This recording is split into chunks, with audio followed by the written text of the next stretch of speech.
Correct. If the leader, the leader of the generation, whoever the leader of the generation is,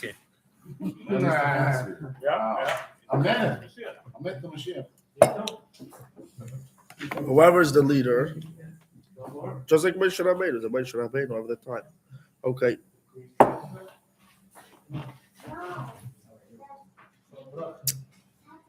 So there's a joke. I don't know how I don't know how the line of this joke goes. I'm not. I thought about it while I was learning the Sikha we preparing. It says that there's three types of. They say in Breslev they're very into Simcha.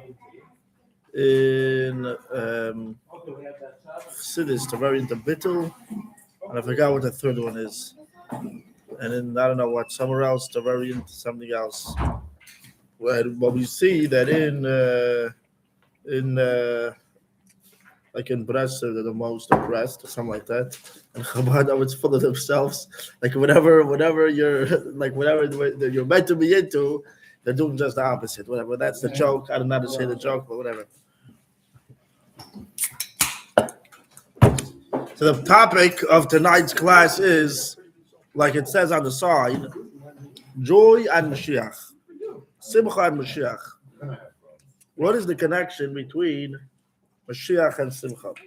So this we're learning a Sikha. The Rebbe said on Shabbos Parshas Kiseitze, like this week, Kiseitze, the year 1988. Tavshin B'M Ches. That year, Shabbos Parshas Kiseitze came out on the 14th day of the month of Elul. And the Rebbe started off the Sikha by saying that this Shabbos has a very strong connection to joy and Simcha. Why? Because it's the 14th day of the month of Elul, which is 30 days before Sukkot. And it says that 30 days before Yom Tov, you have to start talking about that Yom Tov. So 30 days before Sukkot, which is called Zaman Simchaseinu, the time of our rejoicing and being happy.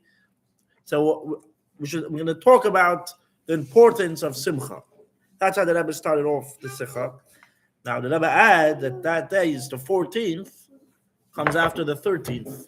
The 13th of Elul is the wedding day of the Frierdiker Rebbe, the Rebbe Rayatz, the Rebbe's father-in-law. His wedding is the 13th of Elul, which a wedding is again a very happy and joyous event. So the Rebbe says it's the right time now to talk about the whole idea of Simcha. And in addition to this, that the whole month of Elul in general is a very happy month because the king is in the field. When the king is in the field and close to every single person, and you can walk up to the king, it's a very, Dalton Rebbe says in Tanya, in chapter 33, that the biggest Simcha someone can have, the biggest joy someone can have is when he knows that you're here with God. God is here with you, literally. If you would go meet the king in his office, you would be very happy. You would feel privileged to have the privilege to meet the king. You would feel happy that you're close to something that is very big and awesome. You're going to him. Now, once if he's going to come to you, to visit you in your house, you're going to feel even greater. How much more so if the king decides not only to visit you, but he decides to live with you, so the joy is even bigger. So the Alter Rebbe says over there that a person needs to meditate on the oneness of God. How God himself is here, the king of all kings, the greatest and most powerful and awesome God is right over here with you. That is the biggest joy. So what that is even more stronger in the month of Elul. Because in the month of Elul, the Alter Rebbe gives the mashal, you have a king, and he's in the field, and he's accessible, and everyone can walk up to the king and speak to the king, and the king is not walking around with a sour tomato face and do so serious. Rather, he says he's smiling to everyone, he's accepting everyone, the savior part of your face, he's showing everyone a laughing face, a nice face, and you can walk up to the king and ask the king whatever you want, and the king listens. So that itself is a very, very happy time. And it's actually a Shkocha Pratis. I just remembered now, tonight is my parents' anniversary also. as I'm talking. So Vav Elul, as I know, whatever it was like right now.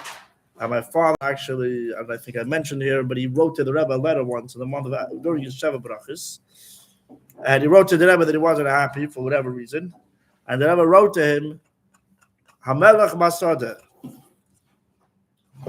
Itoi Imoy, Im Hachosen Moshe Ben Frach Hazagui, Umosa Yeh B'Simcha. Question mark, exclamation mark. He wrote, the king is in the field, together with you. And in his letter, he wrote his name. You write your name, by your mother's name. So the Rebbe circled his name and took an arrow and stuck it into his words. Like, the king is in the field with you, and when are you going to be happy? If the king is here with you now, this is the best time to be happy. So the Rebbe says he's going to talk now about this idea of simcha. Where's the source from the Sunday again? Where's it come from? So the marshal is the Alter Rebbe. The marshal of Melech Masada is brought down by the Alter Rebbe. It's actually a similar marshal, but not the same way, from a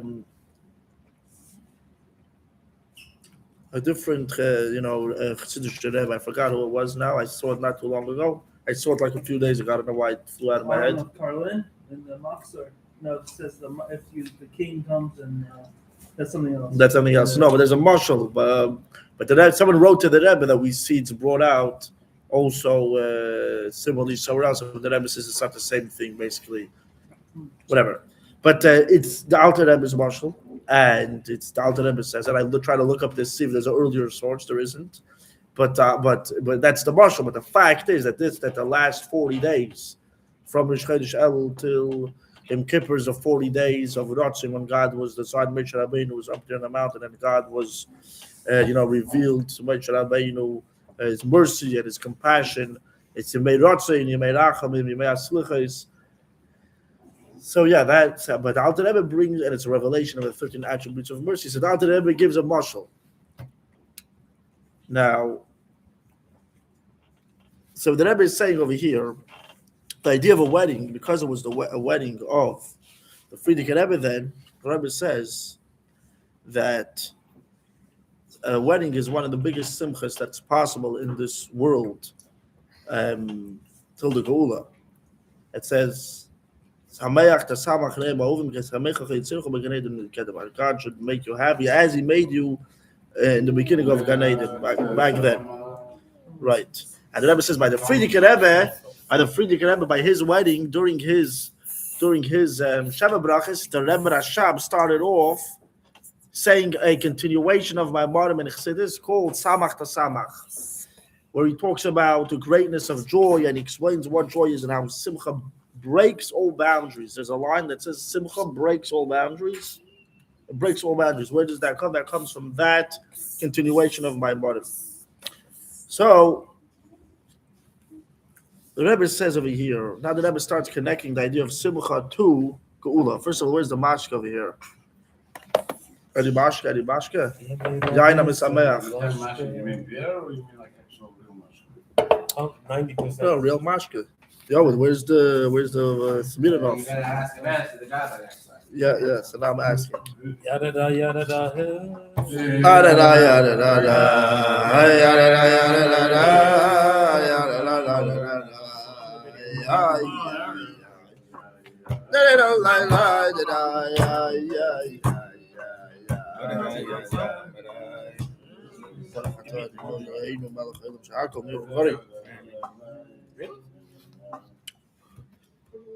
Okay, now the Rebbe says the idea of Simcha is connected to the Geula. Why? The idea of Simcha, of joy, will be, in its most complete form of joy possible in history, is going to be when the true and ultimate Moshiach is going to come. When Moshiach, all the negative things, all the unwanted things will be nullified. There's going to be nothing painful. Like it says, God will wipe away any tear from any face. And even more than that, all the negative things themselves will be transformed to good things. Like it says in regarding to the fast days, When Mashiach is going to come, all the fast days will not only not to be fast days anymore, but when Mashiach comes, they themselves will be transformed to holidays. So it's going to be transformed to a simcha. And like the pasuk says in Yeshaya several times, Simchas Olam Al Rosham. What does Simchas Olam Al Rosham mean? A everlasting, eternal simcha, forever and ever and ever and ever is going to be on every single Jew's head, which means it's going to be penetrated in every single Jew. And the Rebbe actually points out that the word Simcha and Mashiach is almost the same words. Sameach Yud is the same letters as Mashiach. And the Rebbe points out Yud is Chochmah, Hey is Bina. Yud is going on Chochmah, Hey is Bina, Vav, Yud Ke Vav Ke, whatever. So Yud is Chochmah, Hey is Bina, and it says that Chochmah and Bina are Trein, Reyin, the Loim Smarshin. These are two letters, basically two things that never get separated, they're always together. Chochmah and Bina are together. So when you have the Yud, when the Rebbe says Mashiach is Sabeach Yud. And from the Sabeach Yud, it goes right away to the Hey. Because the Yud and the Hey are always connected. So you have a Simcha. So the idea of Simcha and Mashiach is almost the same letters because it's the same idea. Why? What's the connection between why is Mashiach and Yismach? The Baal HaTurim actually says that the Mashiach and Yismach are the same exact letters. What is the connection between Simcha and Mashiach? The idea of Simcha, the Rebbe says, Simcha breaks all boundaries, all limitations. That's what Simcha accomplishes. Takes away all limits. When you have real joy. And that's what Mashiach is all about. Mashiach is going to take away all boundaries, all limitations. The same idea as Simcha. And that's why in Rus, where it talks about the lineage of David HaMelech, David HaMelech is the grandfather of Mashiach. It says, Eile Toldish Peretz. These are the descendants of Peretz. Peretz is the first one, and Peretz gave birth to this, until he gave birth to the Yishai, and Yishai gave birth to David. So basically, who's the great grandfather of Mashiach? Peretz. What does Peretz mean? To break through all boundaries, all limitations. That's what the Mashiach is. The same idea as Simcha, to break all boundaries and limitations. That's what joy does. Joy breaks boundaries and limitations, and Mashiach is the same exact thing.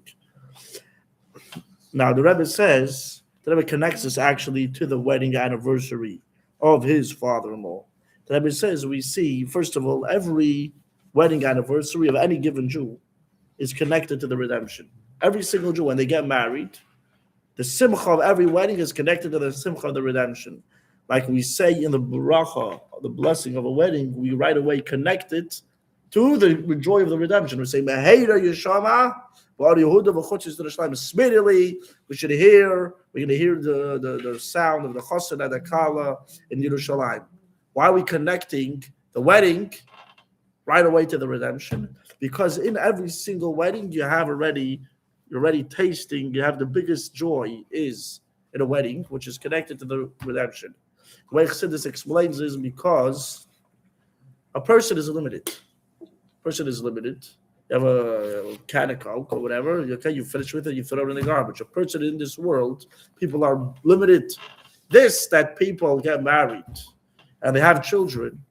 What does that mean? Now, these children have children and their children have children. And we're here because of our fathers, and they got married, and you go all the way up to Lord Middish. So wedding reveals, a chasana reveals the koyach ha'ein sof, the infinite light of God. Infinity gets revealed by a wedding.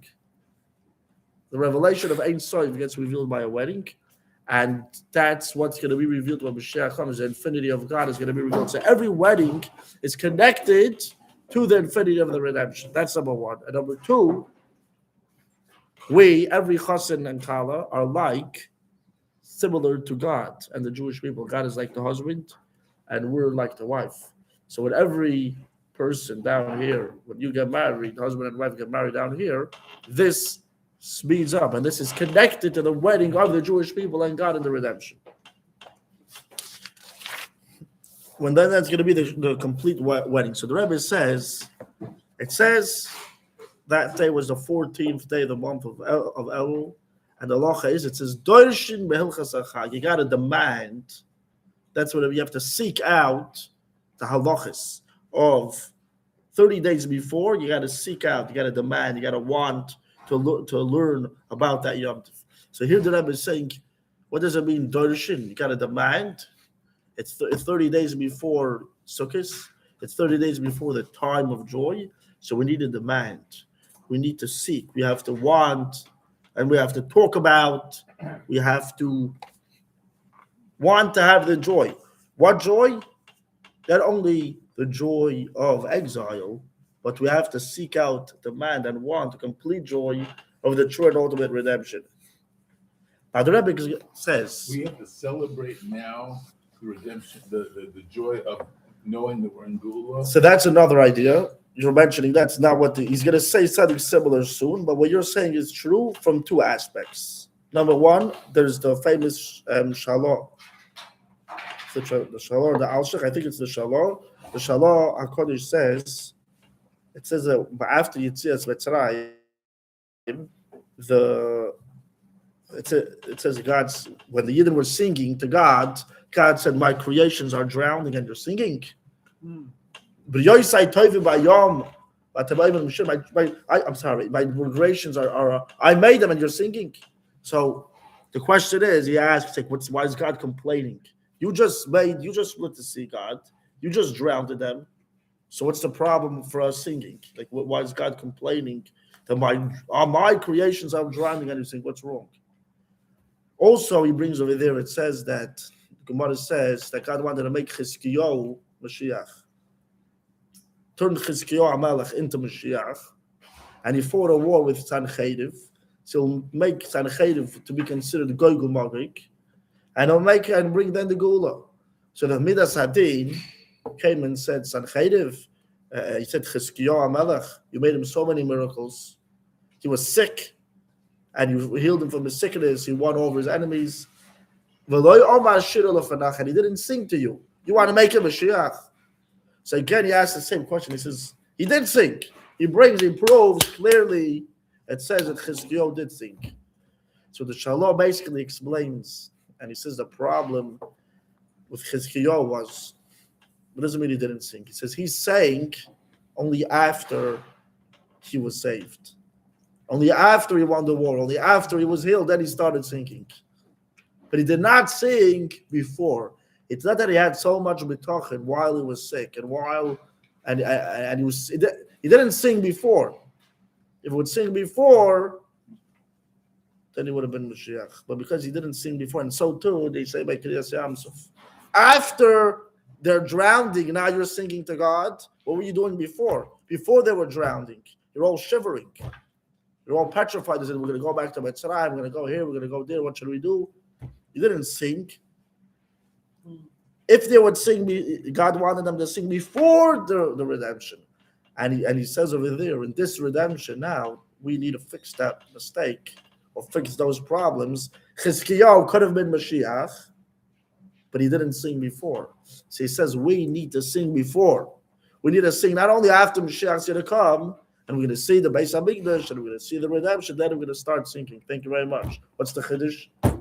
The whole Chiddush is that before Mashiach comes, before the Beis HaMikdash is built, before the Gula actually takes place, we're already singing because we're 100% certain that it's going to come, it's going to take place. So that's one aspect, that we need to be happy now, before the Gula, because we're sure that the Gula is coming. That's one aspect. Another aspect, we're going to get into this. I mean, this is what the Rebbe is talking about over here. But the Rebbe brings out another aspect. You're saying about the Mashiach of the generation. The Rebbe said in this generation, the Mashiach of the generation was already revealed. So the Rebbe said actually this week, the 11th day of the month of Elul, 1991, the Rebbe said now you have to be with complete joy. Because the Gemara says a person is not allowed to fill his mouth with laughter in this world. Why? Because it says, Oz Yimalis Chayk then, in the future, in the future later on. So the Rebbe said, now we're already holding in the future. Now we're already holding in the time. We know the Moshiach was already revealed, the Rebbe said. So we have to be joyous now.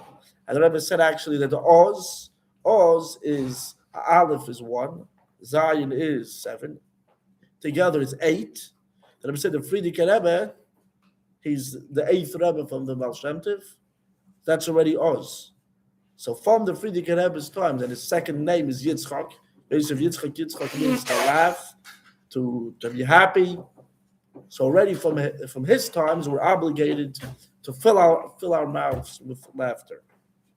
But here the Rebbe says something very interesting. The Rebbe says now he's coming to suggest and ask and request, a special request. The Rebbe says that we shall all add in our joy in order to bring Moshiach, in order to bring the true and ultimate redemption and reality. And the Rebbe explains. He says throughout history, the Jewish people yearned. They were waiting, they were thirsty for Moshiach to come. They couldn't hold themselves in. And the Rebbe says especially the tzaddikim, the leaders of the Jewish people. You have all these stories of tzaddikim, how they were waiting for Mashiach the whole day and the whole night, and this was the whole life. You had the Minchas Elazar, and you had this tzaddik, and the Rebbe says that you had many tzaddikim, that they had such a thirst and a yearning and a longing for Mashiach to come, that they were even moiser nefesh to force Mashiach to come. There's an issue, the Gemara says, in Gemara Ksubis, you're not allowed to be doichik es haketz. What does it mean, doichik es haketz? You're not, the way Rashi says it, very interesting. He says you're not allowed to daven very, very strong and beg God to bring Mashiach. That's what Rashi says. And that's how he explains the Gemara. You're not allowed to push it. You're not allowed to push it. You're not allowed to push it. That's what it says. Now, what do we see? The Rebbe says, nevertheless, even though there's a commandment not to push it, which the Rebbe actually brings out of this something so interesting. When do you need to tell a person, I have a lot of, my septic tank is full, it stinks, and I could leave it open. I'm not scared anyone is going to come and steal it. No one's interested in what I have over there. But if I would leave a suitcase full of money open in front of my house, I'm scared my neighbors are going to come and start stealing. Why does the Torah need to give you a commandment? Don't push it. Don't push. Don't be doichik es haketz. Why does the Torah need to tell you that itself? Is because the Torah knows how much we are so thirsty and yearning and want Mashiach that we would push it anyways. And that's why the Torah needs to tell you, don't push. That itself shows how much we want it. And we would push it if the Torah wouldn't tell us not to push it. And the Rebbe says, even though the Torah says not to push it, but you had tzaddikim and leaders of Jewish people, they wanted Mashiach so much that they pushed it anyways, even though you're not meant to push it. And the Rebbe brings over here that they had tzaddikim, that not only they pushed it, but they gave up their life to bring Mashiach, which means they pushed it so much to the extent that even though they were told to stop, they didn't stop. The Rebbe brings over here, the Rebbe says, like Rabbi Yosef Dilurainu. I said the story in a nutshell a while ago. I'll say it again in a nutshell. He was a very big tzaddik. He was a very big makubal. He lived in Tzvas. And he had his students. Dilurainu. Rabbi Mevi Zepo. Yosef Dilurainu, that he really was. Dilurainu. What does it mean to push Mashiach? What do you mean? What do you have to do to push Mashiach? So one way is that you could just daven and beg and beg and beg and beg. But here the Rebbe is saying, You push it so much. right. So the Rebbe is, we're going to talk about it in a second. First, the Rebbe is talking about the past. Then we're going to get to the present. The Rebbe is saying, first of all, throughout history, Yidden wanted Mashiach to come. They were davening. So the tzaddikim pushed it. And the Rebbe brings over here, Rabbi Yosef Dilurainu wanted to force God to bring the redemption. How? He wanted to access the Sabach Lev himself, the Satan himself, to take him and shecht him, and the Gula would come. In order for him to know where is the Sabach Mem, he needed to get a hold of Eliyahu Novi. In order to get a hold of Eliyahu Novi, he needed to get a hold of a certain Malach before. In order to get a hold of that Malach, he needed to get a hold of a different Malach. How could he reach to these angels? He needed to have a group of 10 students, and all of them fasted together. And they davened and they did stuff and whatever. They went to mikvah 100 times. It's a whole complicating road until they reached stage 1. They reached one angel. And he told them, don't push it. It's not worth it. You're not allowed to. And if Hamalachim, the angels told this Rav, don't do it. And he said, no, I'm going to give up my life anyways. They said, it's dangerous. He said, I don't care. I have to do it. And they warned him. And it's printed in several places. And he pushed it anyways until he reached Eliyahu Novi, and Eliyahu Novi told him, don't do it. You're not going to be successful. Told him, it's too hard for you. And he said, I don't care. I have to bring the redemption anyways. Even though they told him it's very, very dangerous. It's not worth it for you. And whatever, he said that. Until Eliyahu Novi told him exactly where to go. And he went over there and he found, it says he went and he saw 2 dogs, 2 big, massive dogs, which they were the Samach Mem, the Satan, and his wife. And Eliyahu Novi said, you're going to put on them, he gave him Hashem's name and certain things to put on them. And right when he tied it on them, they came all swiveled down. They came all like little teeny puppies. He told him what to do, but he told him, you're not going to be Matzlech. And he pushed, and he gave him. And he went there, and he did it, and he got them. And then he was holding, and now he told him, don't give them anything. Don't give them to eat. Don't give them to drink. Don't give them absolutely nothing. Yeah. Don't give him wings. Don't give him brisket. Don't give him nothing. So he went, and he's taking this dog, and now the plan was, he takes them up to the hot mountain of Tzion, and once he takes them to the top of the mountain, he takes his knife, and he cuts off the head. He shachs the Yetzer Hara, what it says. And that's it. And the plan was, the shofar of Moshiach would blow, God would be revealed, and Moshiach would come right away. So he's over there taking the 2 doggies up the mountain with his students.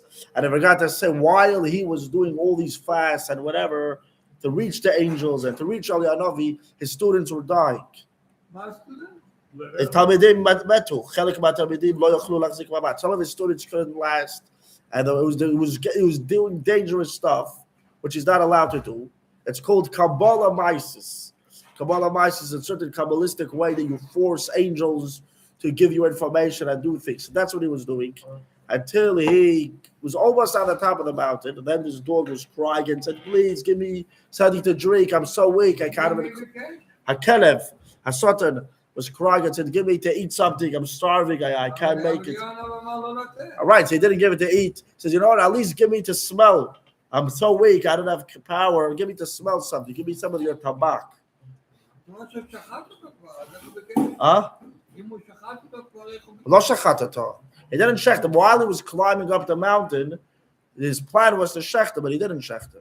The dog said, give me something to sniff, at least. So he said, okay, you know what, I'll give you to sniff. And he took out his tabak and he gave the dog, the Satan, the sniff. And right away it says that the fire came out of the nose of the Satan and it burnt the tobacco, and it sniffed it, and it right away came like a big lion, and it killed the other students that were there and whatever. And a Baskel came out and said, you messed up, and you just gave Toides to Avodah Zarah.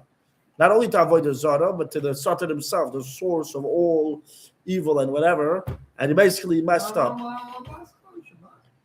That he gave it was worse than being makter toides for avodah zarah, because it's not only avodah zarah. This is the source, the shayrish of all evil. But basically, the point of this, the Rebbe, at the end of the day, this is an interesting thing that Katuv, and the Rebbe brings a story that Amak brings it, the Arizal brings it, the Menachem Salazar brings it, the Chassam Sofer. Yeah, it's a famous story, and it's interesting that they came out against Rabbi Yosef de Laraina what he did. They told him. It says in Sefer Gilgulim of the Arizal that a dog came to the Arizal. Rabbi Yosef de Laraina came back in a gilgul of a dog. And to the Arizal should be massacred in the Neshama to fix his soul. And then Amak wrote very sharp things against it, and many Gedolei Yisrael, the Chassam Sofer. But the Rebbe, in the end of the day over here, calls him Tzadikei v'Nisiya Yisrael. From the Tzadikim, the Rebbe says Rabbi Yosef de Laraina. The Rebbe says Tzadikim and the Sim of the Jewish people were thirsty and they were waiting and anticipating and longing for the coming of Moshiach so strong. And then it says some of them even gave up their life.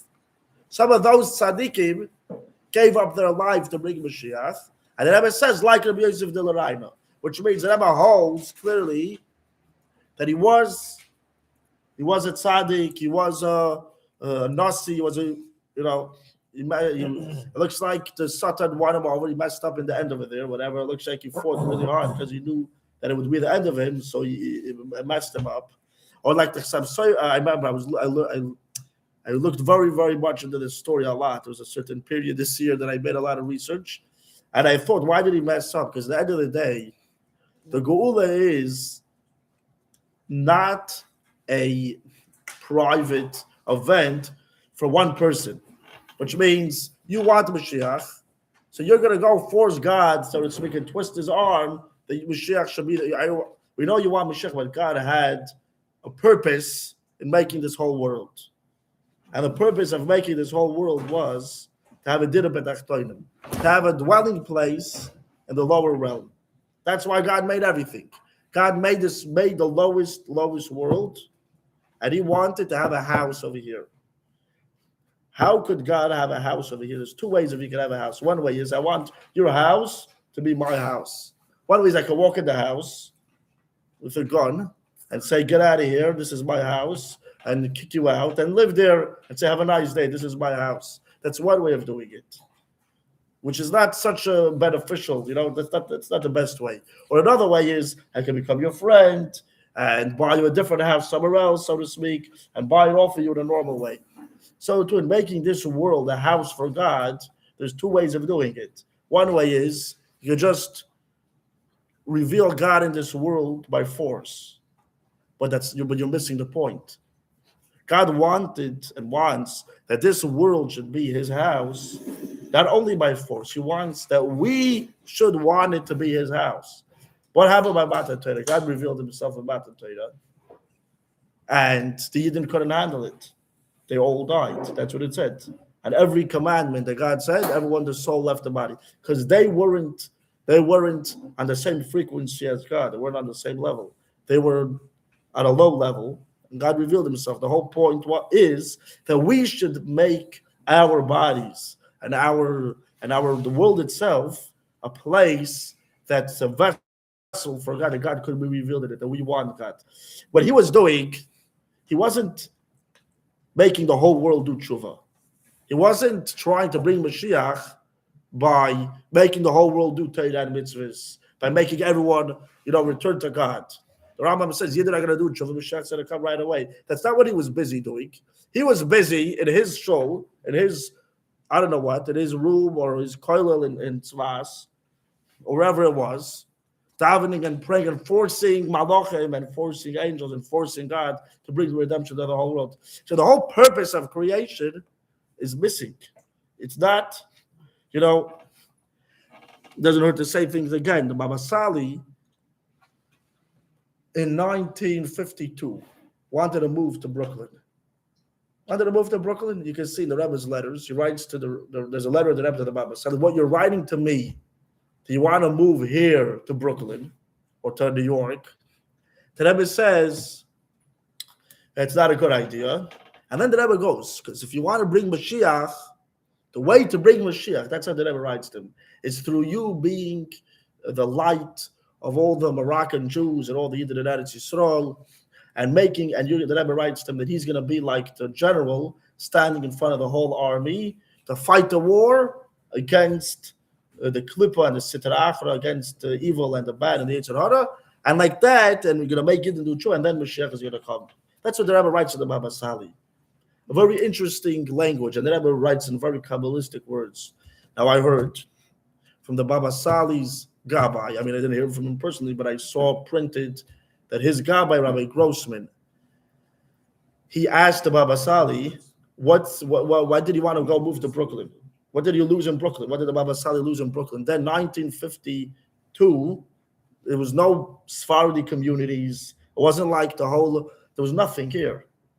Even Ashkenaz, even Chassidish, it was like even Lubavitch, everything was all it's after the Holocaust, a few years later, the whole place was messed up. What did he lose here in America? Why did he need to come to America? He asked the Baba Sali, and the Baba Sali said very simple. He said he wanted to go to be by the Rebbe, and he wanted with the Rebbe together, basically to force God to bring Mashiach. He wanted to do Kabbalistic stuff. He knew. He wants to do it. He wanted to see Mashiach in his lifetime. He wanted to see the goal. He wanted to do it the short way. He said, we're going to force God together. And the Rebbe wrote him, you want to bring the goal, you want Mashiach to come? That's how the Rebbe writes it. You can see this is printed. You want the way we're going to bring Mashiach. That's how the Rebbe writes to the Baba Sali. It's through you making it into Torah and mitzvahs. Through you bringing it into Tshuva. Because that is the real most successful, beneficial, and correct way of doing it. There's taking shortcuts, which were not necessarily successful, and not necessarily the purpose of creation, the purpose of Mashiach, the purpose of everything. Whatever. So we got a little on a tangent over here on this paragraph over here, but the point is that Rebbe is saying that Yidden throughout history were thirsty for Mashiach. Tzaddikim were even more thirsty, and not only were they thirsty, but they even sacrificed their life to bring Mashiach. And Rebbe says, like this tzaddik that he knew, they told him, He told him, you're not going to make it. Don't push. And he said, I'm going to push anyways. Now the Rebbe says, nevertheless, this doesn't come to the storm that Rebbe says that about the coming of Mashiach that my father-in-law made. It is Kol Koire. Friedrich Rebbe, during the Holocaust, he made a calling voice he printed it in the newspapers then, called La'alter L'Tshuva, La'alter L'Gula. The Friedrich Rebbe was saying, do Tshuva quickly, and the Gula will come quickly. Return to God quickly, and the redemption will come quickly. Immediately. Quickly, Tshuva, quickly, Gula.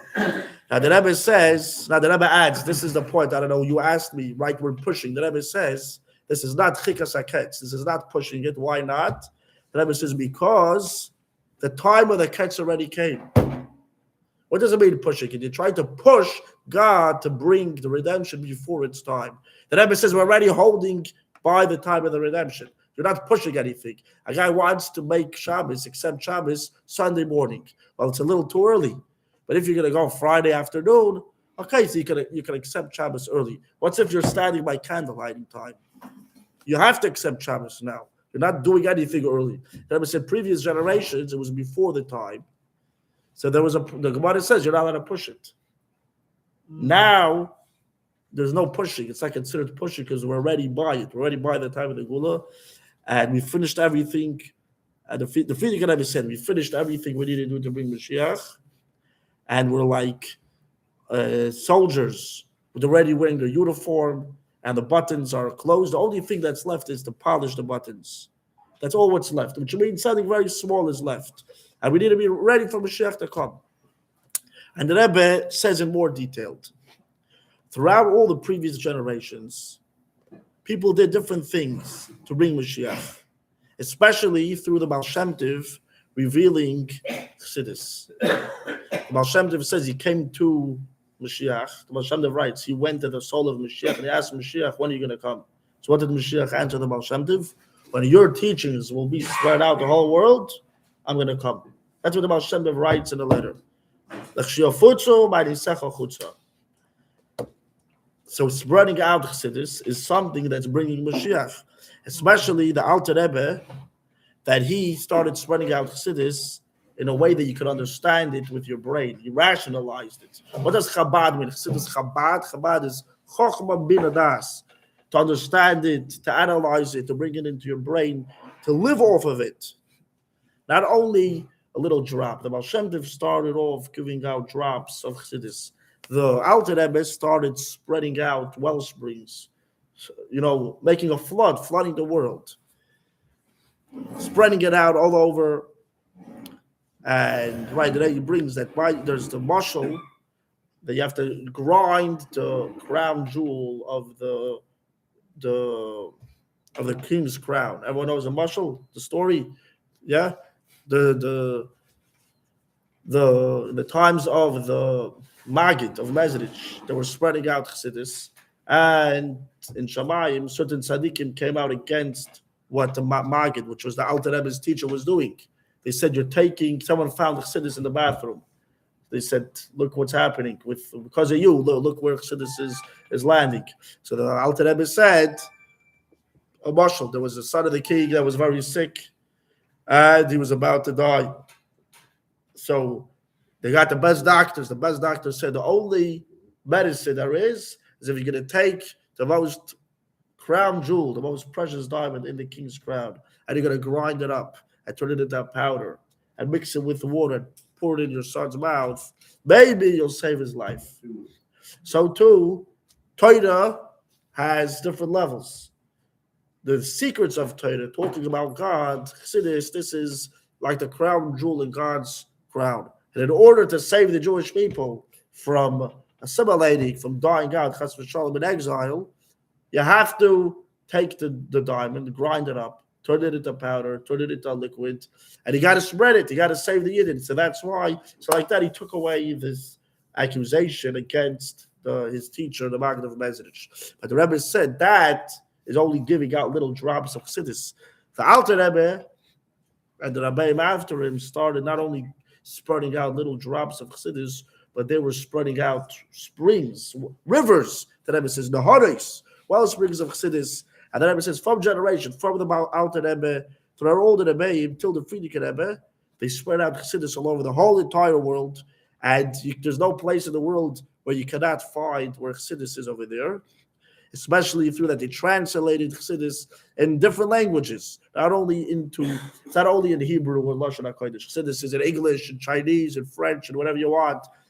The Rebbe brings over here, even Goyim are learning Chassidus now.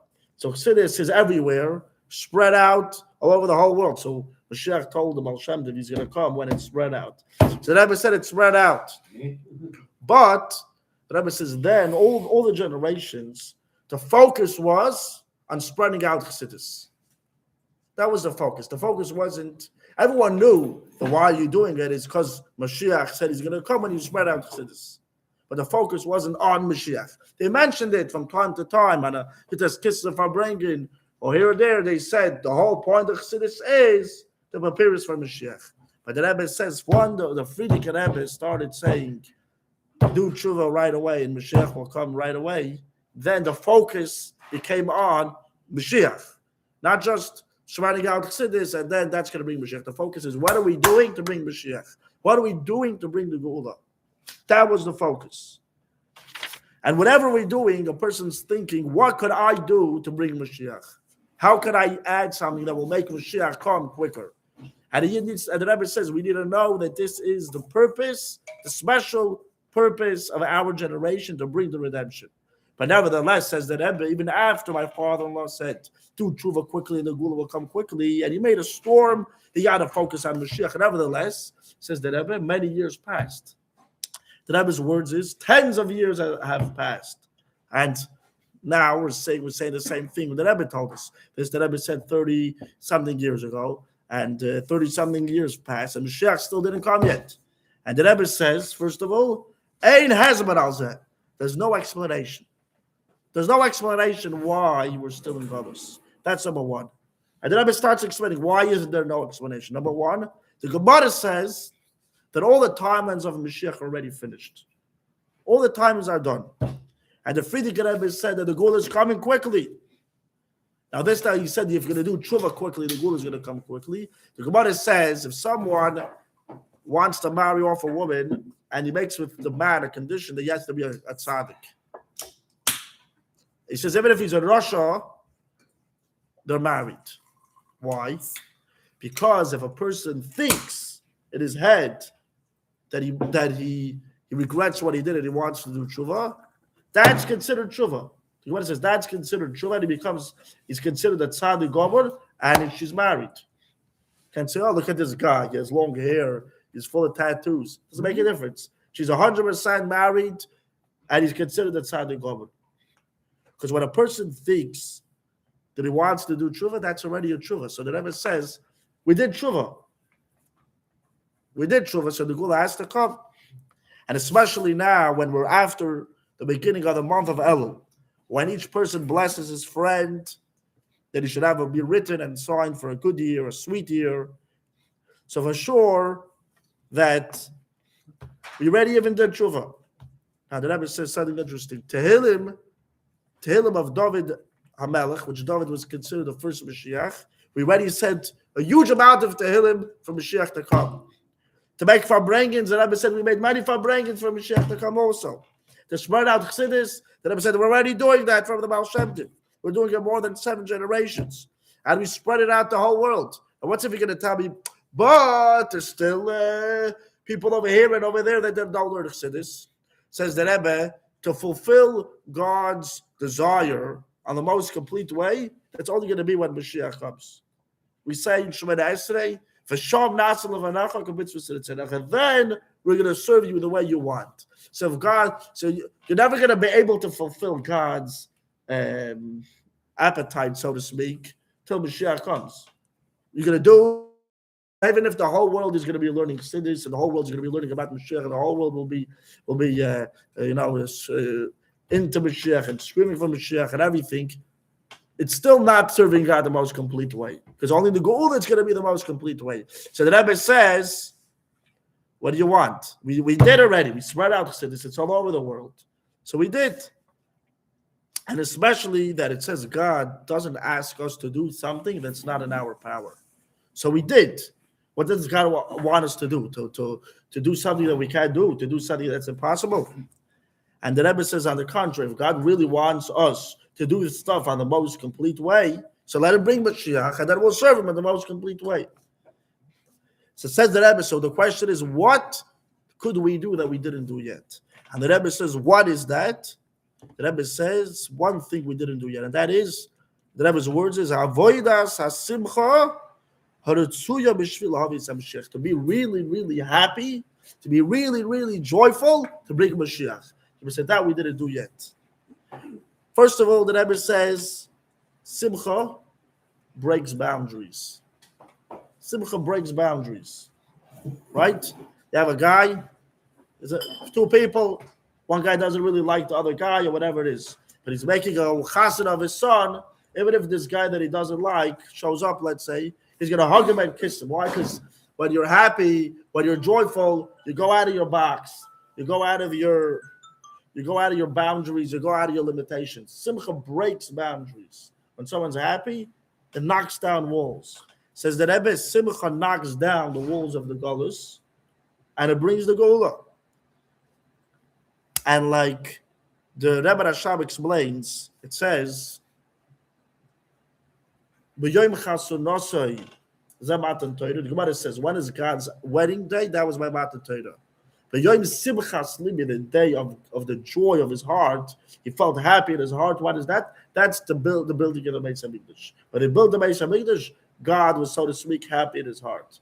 So the Rebbe Rashab explains the joy that there was in the first Beis Hamikdash. And the second Beis Hamikdash was not the most complete joy of God's heart. When will God have the most complete joy of his heart? Like the pasuk says. When will God's heart be full of joy? That's going to be specifically by the third Beis Hamikdash. Then he says, Oz tia simcha b'vchinas ein soif. Then God's joy is going to be infinite with no end. Hatzmusay u'mohusay b'vchinas simcha atzmis mamish. The essence of God is going to be revealed. It's going to be the real, most complete joy from God is going to be in the building of the third Beis Hamikdash. And the Rebbe Rashab explains, how do we access that simcha? How could we in this world, before Godus, tap into that joy of God's heart of the third Beis Hamikdash? It says that's through simcha shel mitzvah. When you do a mitzvah and you're doing it with joy, you're happy when you do the mitzvah, you're tapping in and you're arousing that joy of God in the third Beis Hamikdash happen quicker. He says the joy of a mitzvah reaches even higher where the mitzvah itself reaches. The light that gets drawn down of God through a mitzvah is one light. The simcha that you have when you're doing the mitzvah reaches even higher than what the mitzvah itself can draw down. And this brings, and that arouses the simcha of God's heart to where it's going to be on the most complete level of the third Beis Hamikdash.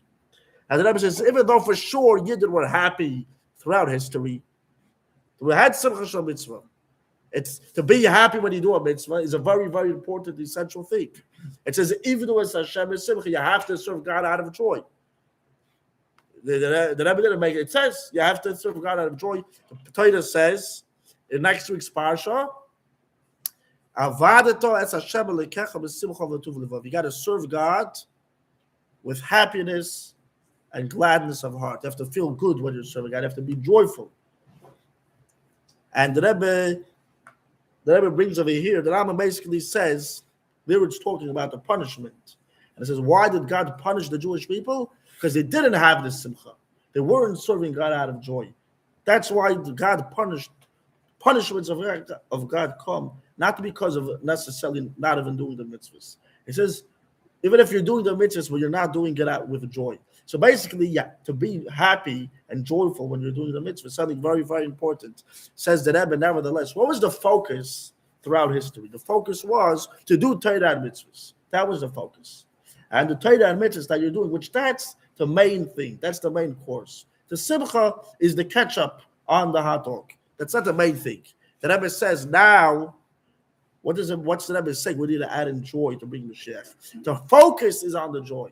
The focus is on the joy itself. That we need to be where it's not so you're putting on tefillin.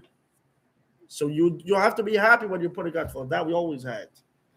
The Rebbe is saying now the focus is I need to be happy. I want to add in simcha. I need to add in joy. How could I add in joy and simcha? So by a Jew, there's no such a thing to be happy through doing nothing, just jumping around, and that's not real joy. By a Yid, everything is connected to Torah and mitzvahs. Everything, joy by a Jew is connected to learning Torah, doing mitzvahs. But the focus needs to be on the joy itself. I want to be happy now to bring Moshiach. So how am I going to be happy? I'm going to learn Torah. Which means the focus needs to be on the simcha itself. Because Moshiach is this concept of simcha, of joy, of breaking all boundaries. That's what Moshiach is all about. Moshiach is the completeness of joy of God's heart, the complete of joy in the whole world. So I need to do things that are connected to joy. So that has to go through Torah and mitzvahs. And the Rebbe says, because this is so, the Rebbe says, this is the way to bring Moshiach, through adding in simcha, through adding in joy, in happiness. And the Rebbe says, simcha matara, so pure joy. Joy as something for itself, the focus on the joy itself. This joy will bring right away Mashiach Tzidkenu. Now the question is, the Rebbe says, if this is the way to bring Mashiach, it's through joy, so why didn't they do it until now? Where's everyone? Where was people throughout history? Says the Rebbe, we did everything. We did everything to bring Mashiach. We even grinded the most precious gem in God's crown to pour it in the mouth and the son of the cake. We spread out chassidus everywhere, even going by learning chassidus, the Rebbe says. Nevertheless, they didn't try to bring Mashiach through joy. So the Rebbe is basically asking on himself a question. So who am I to come over here and say this is the way to bring Mashiach through joy? Says the Rebbe. It's very simple. This is the way to bring Mashiach. Why didn't they do it until now? Says the Rebbe, because Yidden are in Golus, and Golus is dark, and it's not only a regular darkness; it's a double darkness. It says when the Yidden were in Mitzrayim, the darkness was a double darkness, it was a thick, heavy darkness. All the Yidden are in Golus, the Shechina is in Golus. It's a very painful thing, says the Rebbe. So because Golus is so painful and so strong, it's not possible. The tzaddikim throughout history did not talk about this way of bringing Mashiach because they felt, the Rebbe says, that it was impossible to do. He had real joy, correct. That's how he got his Ruach HaKodesh, etc., etc. But the Rebbe is saying, but here the Rebbe is coming up with something new. They're going to find, and he's also saying the way to bring Mashiach is through Simcha. Here the Rebbe is saying, why don't we find throughout history, the Baal Shem Tov, the Rebbe is saying, the Rabbeim, they spread out Chassidus everywhere. They translated to all the languages. So why wasn't all the Rabbeim talking about Simcha, Simcha? Got to focus on Simcha for its own right, pure Simcha. Says that because it was basically impossible. Impossible. Says the Rebbe, nevertheless, because this is the way Mashiach is going to come. Mashiach is about joy. And through our joy, that's going to make Mashiach come. Says the Rebbe, we have to say that they give us special powers now in the end of Golus, that we should be able to have this pure joy, complete joy, which that's going to bring the Geulah. And the Rebbe says, what is it? What's this special power that they give us that we should be able to be in real, complete joy, which that's going to bring Mashiach? Says the Rebbe something very interesting. This joy, how can we be now with the biggest joy? The Rebbe says it's through his boinanus, meditation. If we're going to meditate, how right now, I don't know of a better translation for taking from Yad, imminently, very, very soon, Mashiach is going to come. And then it's going to be the completion of a simcha in the whole world. Imagine the most happiest event in your life is going to happen right now. You know, your wedding's happening, it's happening today. You won the lottery. If someone tells you you're going to win the lottery in a few hours from now, are you going to be happy? You're going to feel joyful. An end to all suffering, an end to all pain. The biggest joy possible. Moshiach is coming, and that's going to happen very, very soon, right away. The Rebbe says through meditating. The Rebbe doesn't say through thinking about it like, just fly with one ear to the other. If you sit down and meditate on this idea, how very soon Moshiach is going to come, and the whole world is going to be full of joy, the Rebbe says that is going to make you now, before the Geulah, have the biggest simcha possible. The biggest joy, your heart is going to be loaded with bursting of joy, the biggest joy possible, which that is going to bring Mashiach. And the Rebbe says, the main thing is, instead of talking and making pull them over here, back and forth about being happy, the Rebbe says, everyone should go out and advertise this everywhere, or to advertise this, and start right away that we need to know we have to add and joy in order to bring Mashiach. And the Rebbe says, through doing this, we're for sure going to bring Mashiach very quickly, and God won't hold us even the amount of time it takes to blink an eye. That's how quick we're going to bring Mashiach if we do this. And the Rebbe says even more than that. And this, the Rebbe, I don't think that I've ever said this. The Rebbe says, Yenasu v'yevachachu. The Rebbe said, try me out, and you'll see that it's going to work. That's what the Rebbe said. The Rebbe said, right. To see if you give Meiser, you can test God. That right, when you give, that'll give you back. Here the Rebbe said, What year was this? Tavshin B'Meches, 1988. Oh, wow. Tismach. The Rebbe said, try me out. Go be happy. And you see Mashiach is going to come. You're going to see. He said that? That's what he said. The Rebbe brings another time a similar story. This was 7 years before this. The Rebbe said a very similar line. And the Rebbe said in a story like a little kid, a tzaddik, that he wanted an apple, and his father didn't want to give him the apple. So what did he do? What would you do if your father wants to give you an apple and you want an apple, your father doesn't want to give it to you? What would you do? So this kid was a smart boy. He made a bracha. Baruch Hashem, so now his father's stuck. What he's going to do? He's going to make a bracha of a tala, make a bracha for nothing. So his father gave him the apple. And the Rebbe said, then, so too us. If we're going to be happy, if we're going to have the betochen, we're going to the trust in God, the Moshiach is coming soon, we're going to live it. God is not going to let, God can't make us make a bracha levatah. They can't let us just be happy that Moshiach is coming and it's just going to go for nothing. He's going to be forced to bring Moshiach. And the Rebbe actually then again mentioned, the Rebbe said, But I thought Rebbe was against forcing it. so the Rebbe, right, that's exactly what I'm saying. The Rebbe said then that this is not considered forcing. The Rebbe right away brought that this is not like the Yosef de la Raima and all these Kabbalistic ways of forcing God. The Rebbe said, you have to be happy. You have to serve God with simcha. You have to wait for Mashiach. It says you have to wait every day for Mashiach to come. You got to be happy. The Rebbe is basically saying, I'm not telling you to do anything crazy to go out of this world. And the Rebbe basically says over here, we should start to be happy right away in connection with the anniversary of his father-in-law, which is connected to the redemption, which he's the one that came out with the storm and said, do tshuva, and the gula is quickly, and the gula is going to come quickly. And especially that his name is Yitzchak, to laugh, which, right, why was Yitzchak Avinu got the name Yitzchak? Because everyone was laughing. When they heard that he's going to be born, they were laughing. Once he was born, everyone was laughing. So the Rebbe said, my father-in-law is the same name. That means to add in laughter and joy, the happiness of the redemption.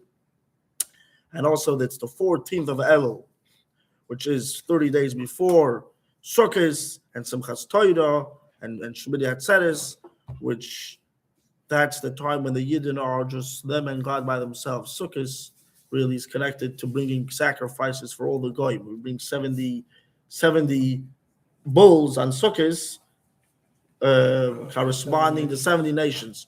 But on Shmini Atzeres, the last day, it's one, because it's us and God by ourselves. That's happiness of just us and God together. And then Rebbe said, we're by the end of the year, which was a successful year. And basically, the Rebbe says, this adding in joy should be the last thing necessary for us to do in the time of exile, to bring Mashiach. And this week's parsha is to go out on war against your enemy. And the Rebbe says this war is like the war against Amalek, which it also talks about in this week's parsha. Amalek, in every generation, there's the Amalek. There's the one that cools off. What did Amalek do? He cooled everyone down. Amalek is also suffering doubts. He's the one throwing doubts in everyone's heads. And we got to get rid of Amalek. You have to wipe him away. And through getting rid of Amalek, through us fighting the war of this week's parsha, to go out to war, to win off Amalek, to knock out this last little Amalek and bring the redemption. And the Rebbe says, also, when we win the war, when we know that we're winning the war, this also gives us joy. When someone, a king, wins a war, he's victorious, he's happy. He's very happy. And it's just like the happiness of a chasana. And he says, because winning a war is connected to the very midas hanetzach, this attribute of winning. I have to win. The Rebbe says when people are getting into discussion, a debate by each person, the Rebbe says not to get into debate with people. Why not? Because once you're starting a debate, the level of netzach that's in each person wakes up. So each person has to win. It's connected to your essence. So you're not talking a conversation over here that you're trying to try to figure out what's the truth. You're not trying to see what does Torah really want or whatever it is. I have to win. So you're just hitting your head in the wall and wasting time. So there's no point of doing that. So basically, to fight a war is connected to your essence. And when you win, it's this real big, very big joy. And especially when you're going to your enemy's territory and you're winning him over. And the Rebbe basically says over here,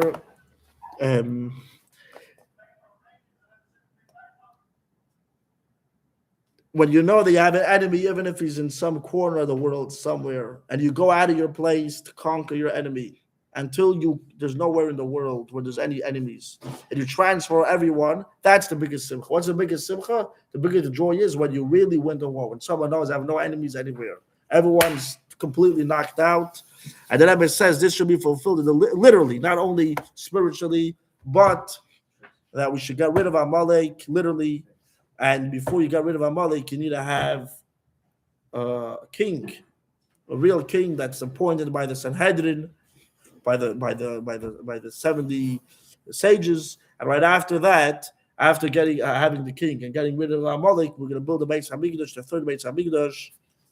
Like it says, the Eden were commanded with 3 mitzvahs when they went to Eretz Yisrael. The first one is to appoint a king.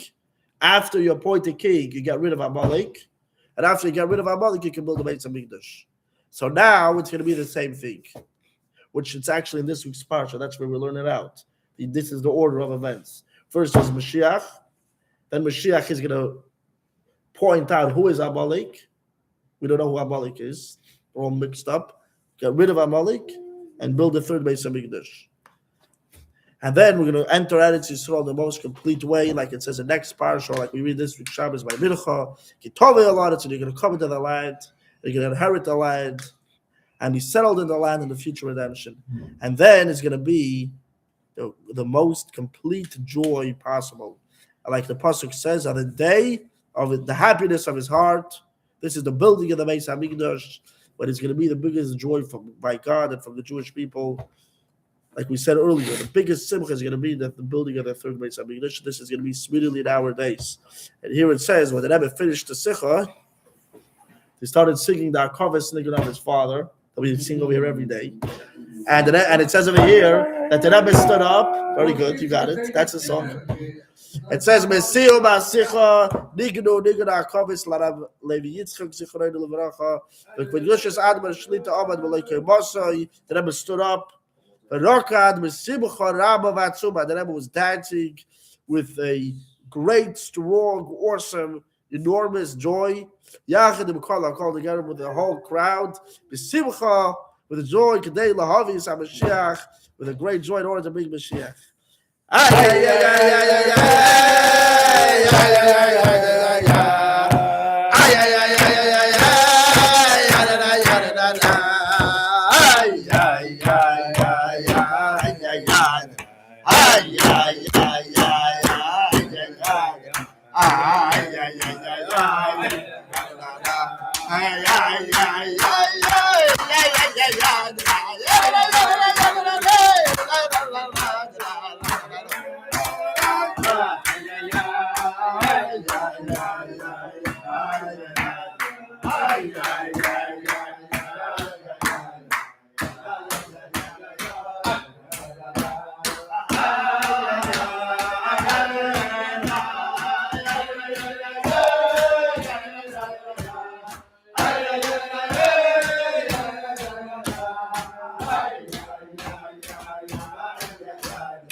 Should be also exposed. Second Moshiach shall come this second, which is Moshiach, the third base of English, the true and ultimate redemption right now. Amen. There's a Lubavitcher Bacher, Kasriel Nachman Ben Leah. They shall find him right away. Take him out Mamish, alive and healthy. Moshiach and Al Khan. I have no idea. He's missing for like 10 days. So, Whatever it is. From Crown Heights? No, for Eretz Yisrael. Oh. Whatever it is, it should be good. Amen. And off on a good note. Moshiach is coming right away. That's the bottom line. The bottom line from the whole Sikha is to meditate that Moshiach is coming and be with a real joy and break all boundaries. Just be happy. Chaim, chaim. fine. Any mitzvah specific or just any mitzvah you do? You're learning Torah, it makes you happy. That's what it says. It says God's commandments make someone's heart happy. So adding and learning Torah means adding in joy. More to learn some more Torah. So the Rebbe says, right, to meditate, the Mashiach is coming right away. Right, so so maybe to combine this, to learn the parts in Torah that say the Mashiach is coming soon. To learn those parts in Torah that show you the Mashiach is coming soon, and to meditate in those parts of Torah, that will make you happy. Different things, there's different Gemaras, different places, especially the Rebbe, to learn those parts of Torah and to meditate. So you're adding and learning Torah. And learning Torah in general makes you happy, but especially you're learning those parts in Torah that are talking about a Mashiach is coming soon. That's going to double happiness.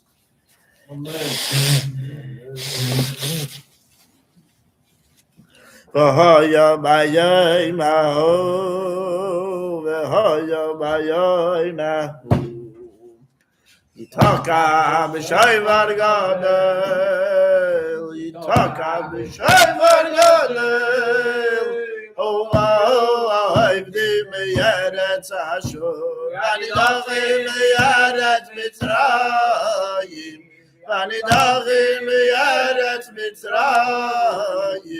ישתחוו להשם מיד הקודש, מיד הקודש בירושלים, ישתחוו להשם מיד הקודש, מיד הקודש בירושלים.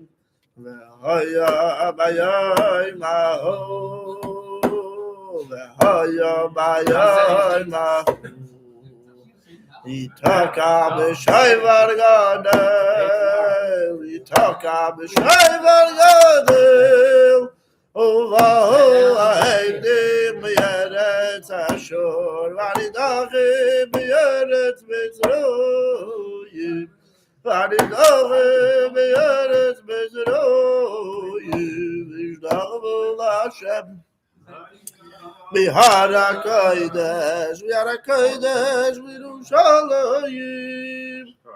Thank you for coming. Thank you for coming. Good to see you. Be in touch. Yes. Thank you. Thank you. No, Mordechai has.